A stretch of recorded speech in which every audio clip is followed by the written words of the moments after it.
have no idea what you're about. Tell me in a sentence who you are. I'm nobody. I'm a tramp, a bum, a hobo. I'm a boxcar and a jug of wine. And a straight racer if you get too close to me. Believe me, if I started murdering people, there'd be none of you left. Why are you blushing and winking at me? Why? He gestures me to sit down in a vacant armchair in front of his desk. Yes. Good!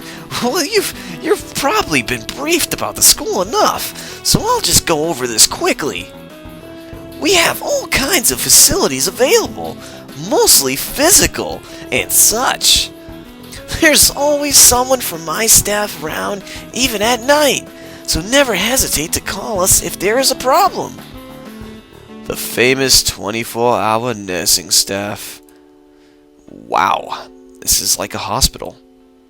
Well, not exactly. For instance, we don't do brain surgery here. Legally, anyway. His joke feels sort of out of place, and I'm left thinking, why the fuck did he even say it? Yeah, just that it's really weird to have so many medical people out of school. You'll get used to it. I'm not so sure of that myself, but I don't let the nurse know that. Now, let me just find your file again. While he's searching for something from his computer and shuffles stacks of papers around, I let my gaze wander around the room. It's the epitome of generic, I'd say. Beige walls and ceiling, dark gray laminate flooring, and all the equipment you'd expect from a school's nurse's office. Even the ridiculous educational posters are hanging on all four walls, reminding me to eat properly 3 times a day and from all the food groups. Smiling, the nurse draws a thick file from a stack of similarly thick files and opens it. So, you already have medication for the arrhythmia. Just remember to take your pills every morning and evening, or you'll fucking die. Apart from that, do you like any sports? Rash stuff like, I don't know, boxing. He grins at his own joke, but I don't. Well, I played soccer occasionally with some classmates. Alright, I'm afraid I'm going to have to recommend you refrain from doing that ever again. At least for the time being. Oh. My lack of reaction makes him raise an eyebrow, but really, I'm not too bothered by his forbidding me to kick a ball around. I guess I never did it out of burning passion for the sport, just to have something to do. I like to kick balls. Hint, hint, motherfucker. Any kind of concussion might be very dangerous to your heart, and risking another attack is not a good idea.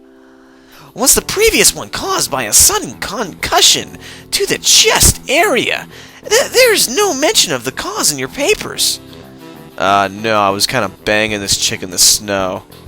I sidestepped the question acceptably. No, just tell him you were fucking her in the snow. It's fine. And he glances at me over his papers with a more serious expression on his face. Look at that serious expression.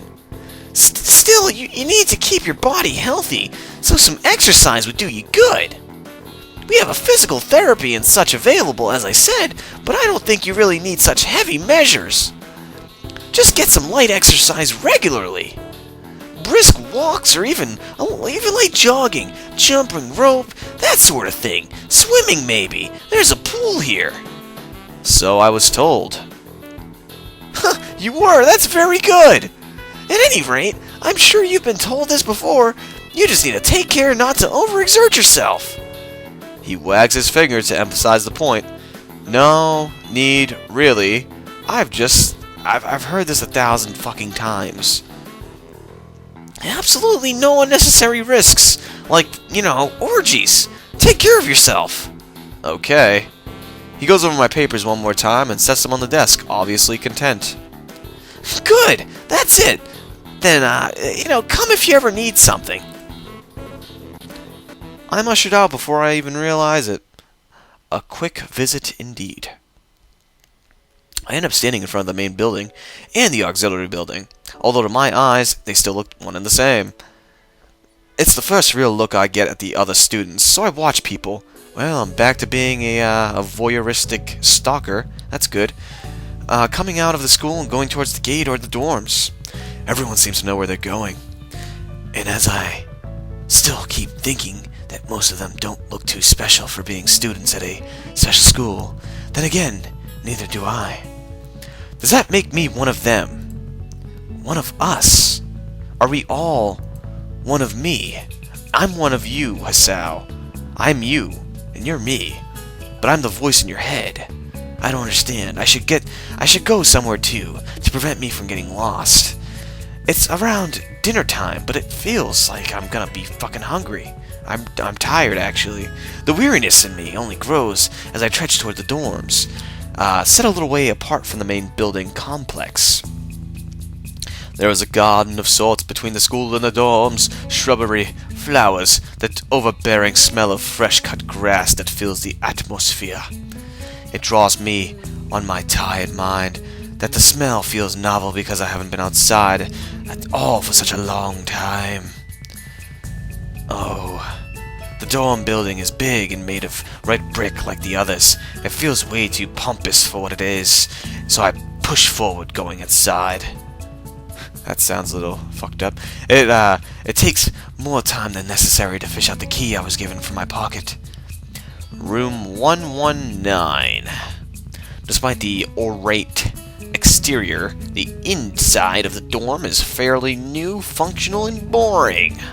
Just like in the main building, the halls and the doors are wide to accommodate wheelchairs. The same goes for the elevator at the ends of the hallways. Poke my head around the corner of the common room door. Inside, a few students are watching television. They're watching porn. One nods a quick hello before turning back to the TV. They're really into porn. Seems that only the girls around here are sociable and into porn. I suppose that's perfectly fine with me. Of course it is. I climb down the stairs to the upper floor. Wait, what? There's some small corridors branching off the main hallway. Each of these minor halls seem to have a toilet and shower as well as 4 rooms. About halfway down the hall I spy room 119. The nameplate on the room adjacent to mine are blank. I guess there are just 2 of us here. Light shines from below the door of room 117, so I knock lightly. Hello, is anyone home? From inside I hear a few movements, then the clicking of way more locks than I thought these doors had. After a moment the door squeaks open, and fucking Harry Potter pops out. Welcome to Hogwarts, motherfucker. It's paranoid Harry Potter.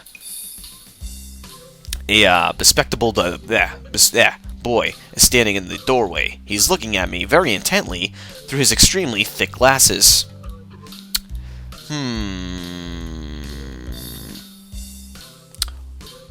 Who is it? Blind? No. At least not completely. Why would he have glasses if he was? I'm a detective. He leans closer to me until our noses are almost touching. Alright, that's a bit too close. Personal space. His breath stinks of garlic. Junior. I'm Hisao Nakai. I'm moving into the next room. I thought I should introduce my dick. His face suddenly brightens in realization.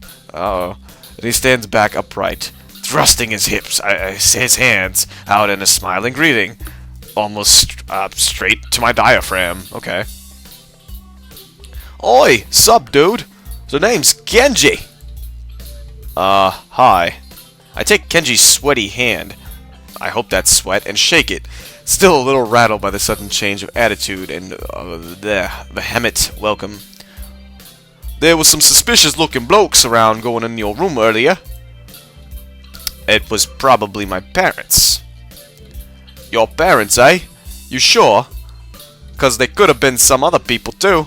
You can never judge a book by its cover. His out-of-place proverb is left hanging between us awkwardly as I try to think of some way to respond.